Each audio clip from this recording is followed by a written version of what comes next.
بسم الله الرحمن الرحيم ألف لام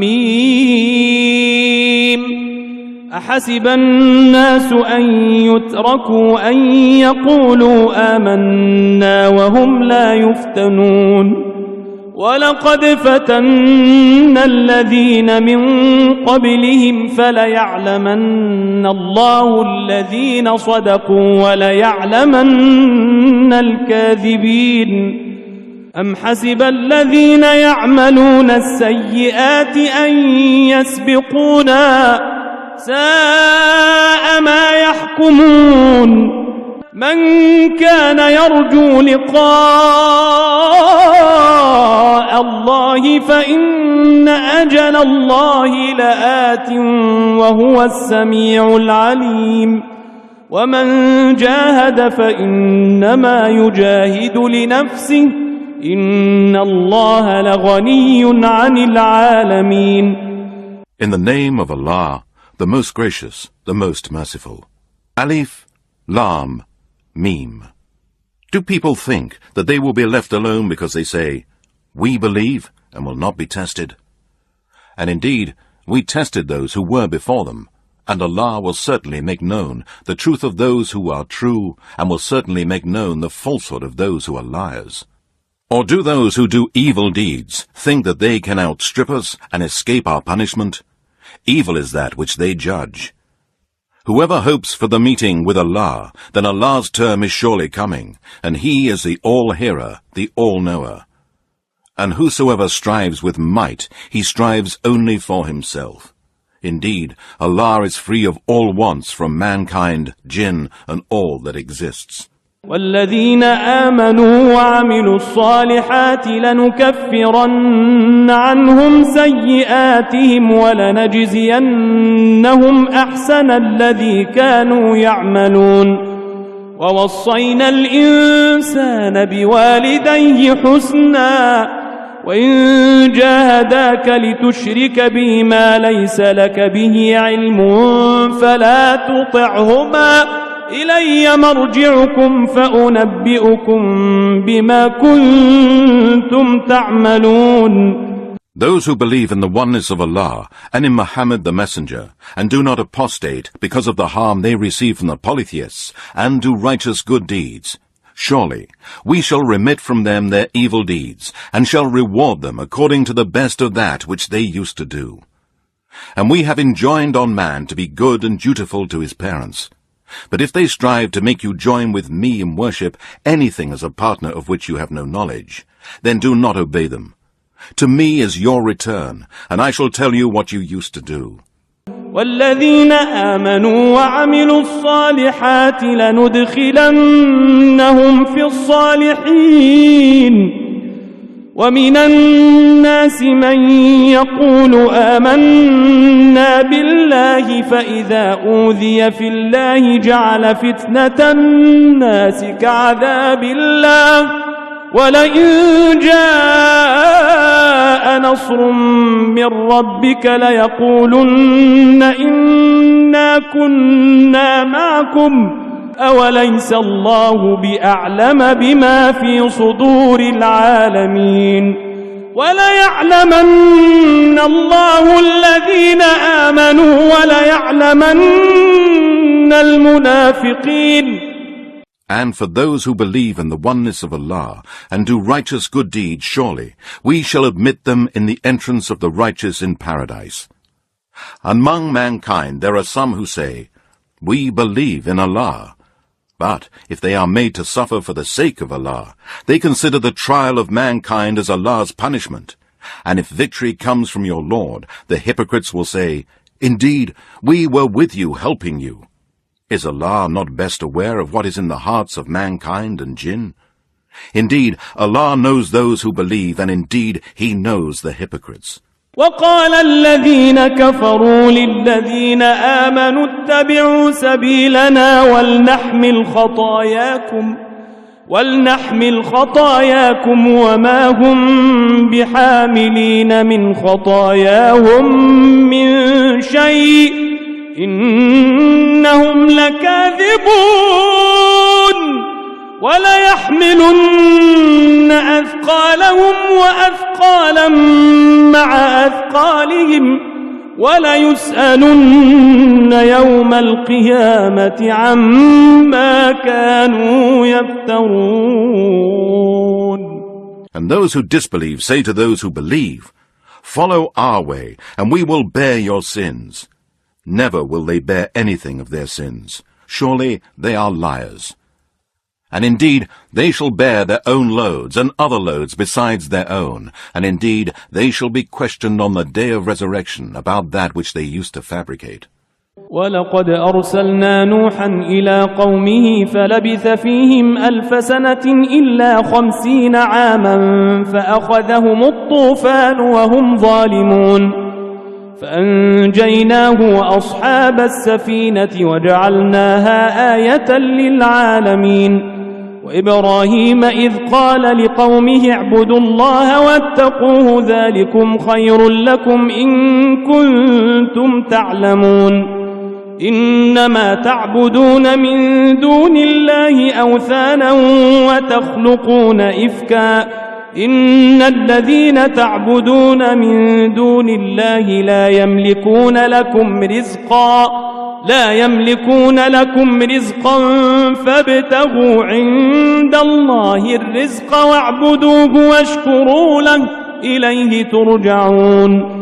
And indeed, we sent Noah to his people, and he stayed among them 1,000 years less 50 years, inviting them to believe in the oneness of Allah, and to discard the false gods and other deities that they associated with Allah. And the deluge overtook them while they were wrongdoers, polytheists, and disbelievers. Then we saved him and those with him in the ship, and made the ship as a lesson and a warning for mankind, jinn, and all that exists. And remember Abraham when he said to his people, "Worship Allah alone and fear him. That is better for you if you did but know. You worship besides Allah only idols, and you only invent falsehood. Indeed, those whom you worship besides Allah have no power to give you provision. So seek your provision from Allah alone, and worship Him alone, and be grateful to Him. To Him alone you will be brought back." وَإِن تُكَذِّبُوا فَقَدْ كَذَّبَ مِن قَبْلِكُمْ وَمَا عَلَى الرَّسُولِ إِلَّا الْبَلَاغُ الْمُبِينُ. أَوَلَمْ يَرَوْا كَيْفَ يُبْدِئُ اللَّهُ الْخَلْقَ ثُمَّ يُعِيدُهُ إِنَّ ذَلِكَ عَلَى اللَّهِ يَسِيرٌ. قُلْ سِيرُوا فِي الْأَرْضِ فَانظُرُوا كَيْفَ بَدَأَ الْخَلْقَ ثُمَّ اللَّهُ يُنشِئُ النَّشْأَةَ الْآخِرَةَ إِنَّ اللَّهَ عَلَى كُلِّ شَيْءٍ قَدِيرٌ. And if you deny, then nations before you have denied their messengers. And the duty of the messenger is only to convey the message plainly. Do you not see how Allah originates creation and then repeats it? Indeed, that is easy for Allah. Say, travel in the land and see how Allah originated creation, and then Allah will bring forth the creation of the hereafter. Indeed, Allah is able to do all things. يعذب من يشاء ويرحم من يشاء وإليه تقلبون. وما أنتم بمعجزين في الأرض ولا في السماء وما لكم من دون الله من ولي ولا نصير. He punishes whom He wills, and shows mercy to whom He wills, and to Him you will be returned. And you cannot escape in the earth or in the heaven, and besides Allah you have neither any protector, guardian, nor helper. والذين كفروا بآيات الله ولقائه أولئك يئسوا من رحمتي وأولئك لهم عذاب أليم. فما كان جواب قومه إلا أن قالوا اقتلوه أو حرقوه فأنجاه الله من النار إن في ذلك لآيات لقوم يؤمنون. And those who disbelieve in the proofs, signs and revelations of Allah and the meeting with Him, It is they who have no hope of my mercy, and it is they who will have a painful torment. So nothing was the answer of Abraham's people except that they said, Kill him or burn him. Then Allah saved him from the fire. Indeed, in this are signs for a people who believe. وقال إنما اتخذتم من دون الله أوثانا مودة بينكم في الحياة الدنيا ثم يوم القيامة يكفر بعضكم ببعض ويلعن بعضكم بعضا ومأواكم النار وما لكم من ناصرين. And Abraham said, You have taken for worship idols instead of Allah, and the love between you is only in the life of this world. But on the day of resurrection you shall all disown each other and curse each other, and your abode will be the fire, and you shall have no helper. فآمن له لوط وقال إني مهاجر إلى ربي إنه هو العزيز الحكيم ووهبنا له إسحاق ويعقوب وجعلنا في ذريته النبوة والكتاب وآتيناه أجره في الدنيا وإنه في الآخرة لمن الصالحين. And Lot believed in Abraham's message in the oneness of Allah. Abraham said, I will emigrate for the sake of my Lord. Indeed, He is the Almighty, the All-Wise. And we bestowed on Abraham, Isaac and Jacob, and ordained among his offspring prophethood and revelation. And we granted him his reward in this world, and indeed, in the hereafter, he is among the righteous. وَلُوطًا إِذْ قَالَ لِقَوْمِهِ إِنَّكُمْ لَتَأْتُونَ الْفَاحِشَةَ مَا سَبَقَكُمْ بِهَا مِنْ أَحَدٍ مِّنَ الْعَالَمِينَ أَإِنَّكُمْ لَتَأْتُونَ الرِّجَالَ وَتَقْطَعُونَ السَّبِيلَ وَتَأْتُونَ فِي نَادِيكُمُ الْمُنكَرَ فما كان جواب قومه إلا أن قالوا ائتنا بعذاب الله إن كنت من الصادقين. And remember when Lot said to his people, You commit sodomy, the worst sin, which none before you has committed from amongst mankind and jinn. Indeed, you commit sodomy with men and rob the wayfarer, and practice disbelief and polytheism, and every kind of evil wicked deed in your meetings. But his people gave no answer, except that they said, Bring Allah's torment upon us, if you are one of the truthful.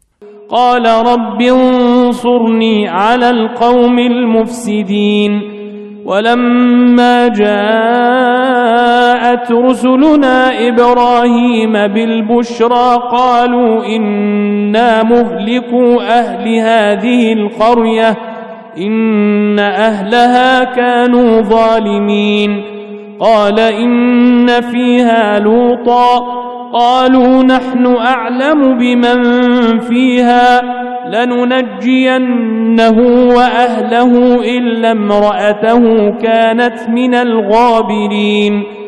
He said, My Lord, give me victory over the people who commit great crimes and sins, oppressors, tyrants, and mischief makers.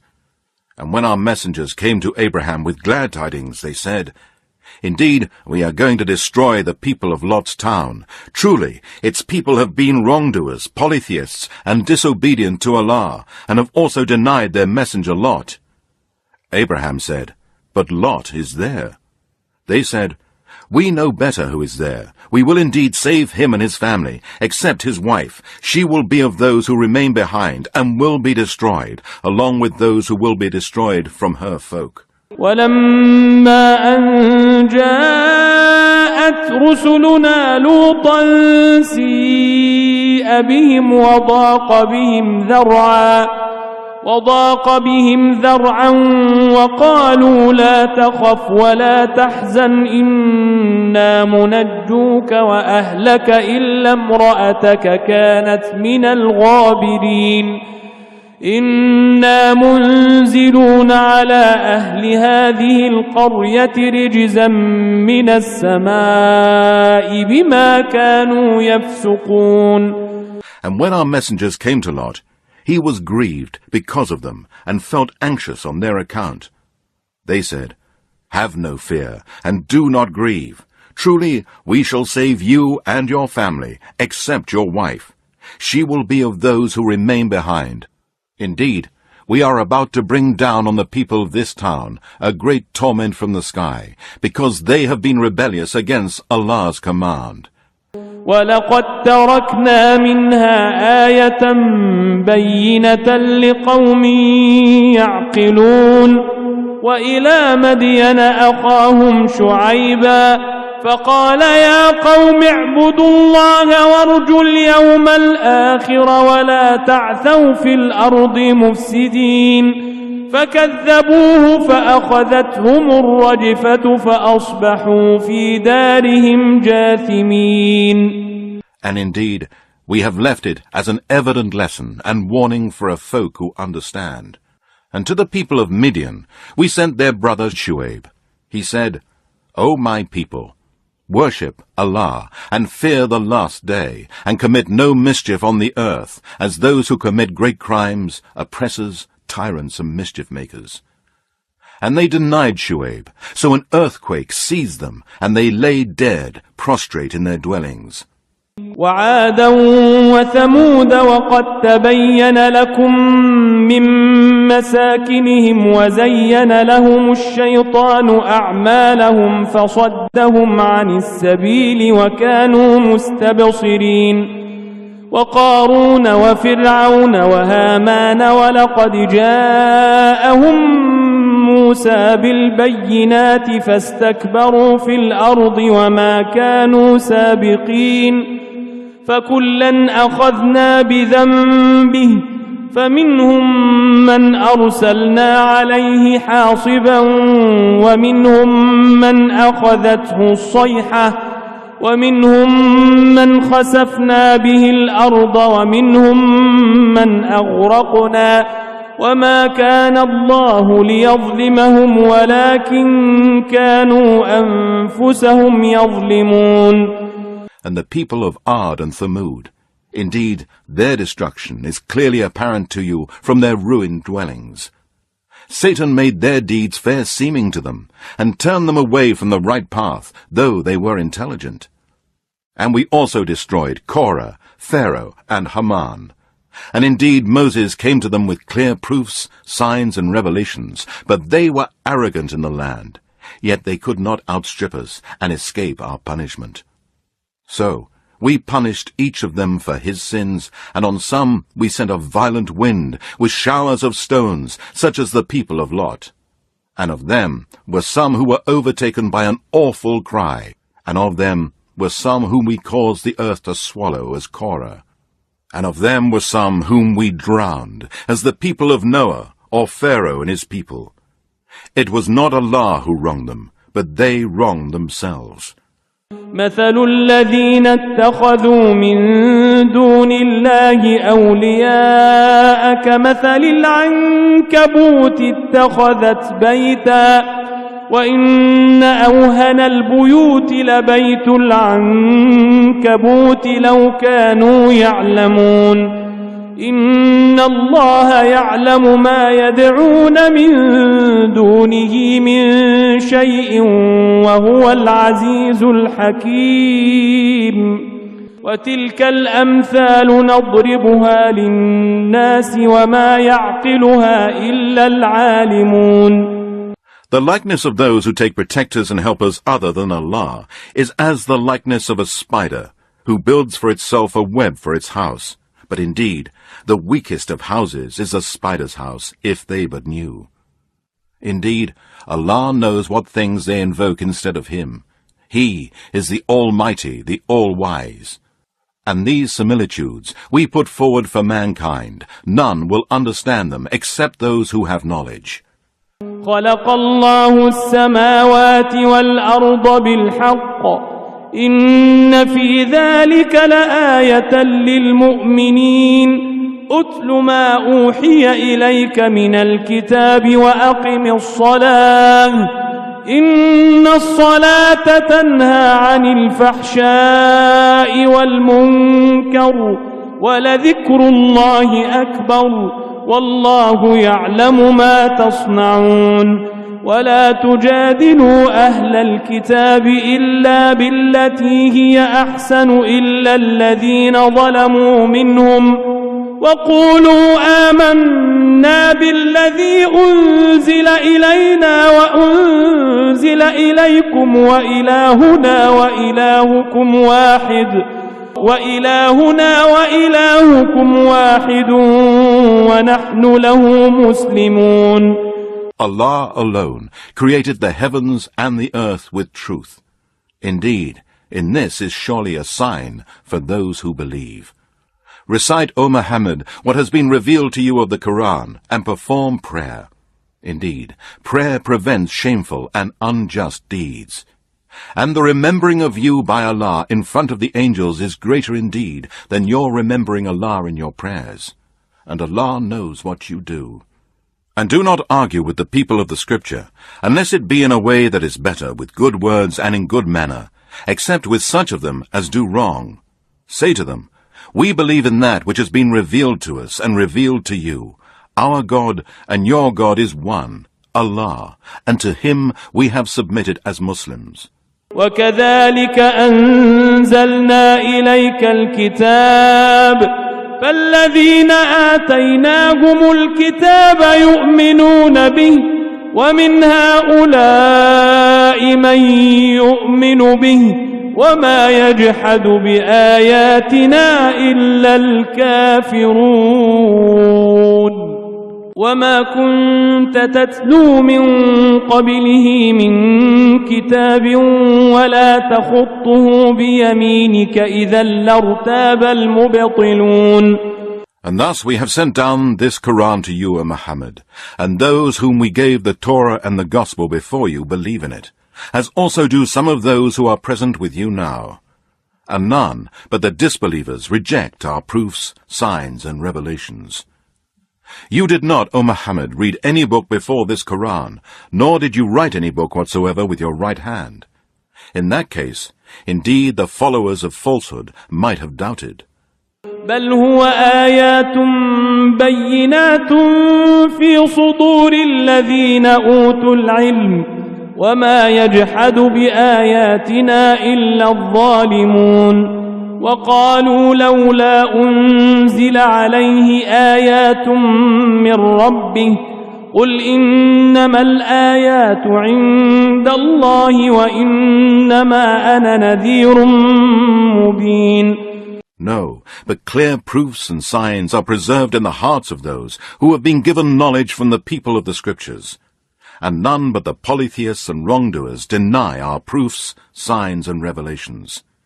And they say, why are not signs sent down to him from his Lord? Say, the signs are only with Allah, and I am only a plain warner. أولم يكفهم أنا أنزلنا عليك الكتاب يتلى عليهم إن في ذلك لرحمة وذكرى لقوم يؤمنون قل كفى بالله بيني وبينكم شهيدا يعلم ما في السماوات والأرض والذين آمنوا بالباطل وكفروا بالله أولئك هم الخاسرون. Is it not sufficient for them that we have sent down to you the book, this Quran, which is recited to them? Indeed, in it is a mercy and a reminder for a people who believe. Say to them, O Muhammad, Allah is sufficient for a witness between me and you. He knows what is in the heavens and on earth. And those who believe in false deities other than Allah, and disbelieve in Allah and in His oneness, it is they who are the losers. ويستعجلونك بالعذاب ولولا أجل مسمى لجاءهم العذاب وليأتينهم بغتة وهم لا يشعرون يستعجلونك بالعذاب وإن جهنم لمحيطة بالكافرين. And they ask you to hasten the torment for them. And had it not been for a term appointed, the torment would certainly have come to them. And surely it would have come upon them suddenly, while they do not perceive it. They ask you to hasten the torment, and indeed hell will surely encompass the disbelievers. يوم يغشاهم العذاب من فوقهم ومن تحت أرجلهم ويقول ذوقوا ما كنتم تعملون. يا عبادي الذين آمنوا إن أرضي واسعة فإياي فاعبدون. كل نفس ذائقة الموت ثم إلينا ترجعون. والذين آمنوا وعملوا الصالحات لنبوئنهم من الجنة غرفا تجري من تحتها الأنهار خالدين فيها نعم أجر العاملين الذين صبروا وعلى ربهم يتوكلون. On the day when the torment of the hell-fire shall cover them from above them and from underneath their feet, and it will be said, taste what you used to do. O my slaves who believe, certainly my earth is spacious, therefore worship me alone. Everyone shall taste the death. Then to us you shall be returned. And those who believe in the oneness of Allah and do righteous good deeds, to them we shall surely give lofty dwellings in paradise, underneath which rivers flow to live there forever. Excellent is the reward of the workers, those who are patient and put their trust only in their Lord Allah. وَكَأَيٍّ مِّن دَابَّةٍ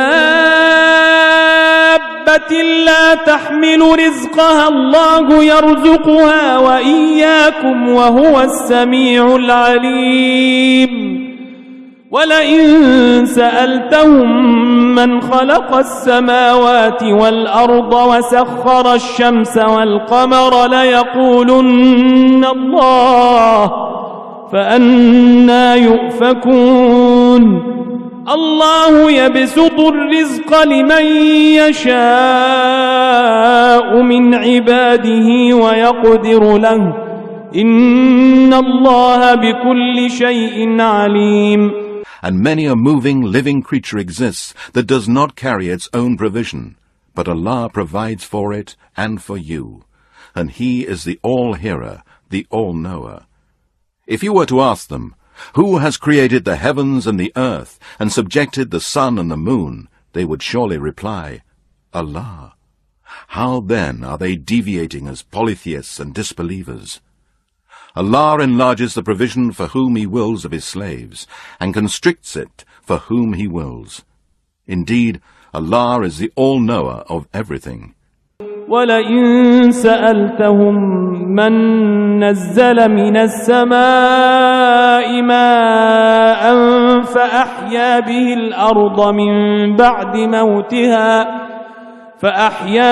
الْأَرْضَ مِن بَعْدِ مَوْتِهَا لَيَقُولُنَّ اللَّهُ قُلِ الْحَمْدُ لِلَّهِ بَلْ أَكْثَرُهُمْ لَا يَعْقِلُونَ.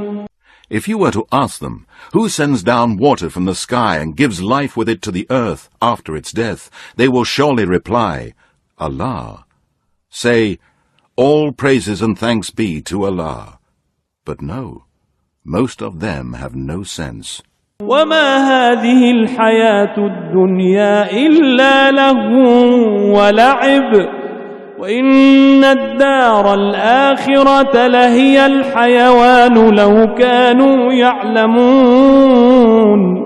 And this life of the world is only amusement and play. Indeed, the home of the hereafter, that is the life indeed, if they but knew.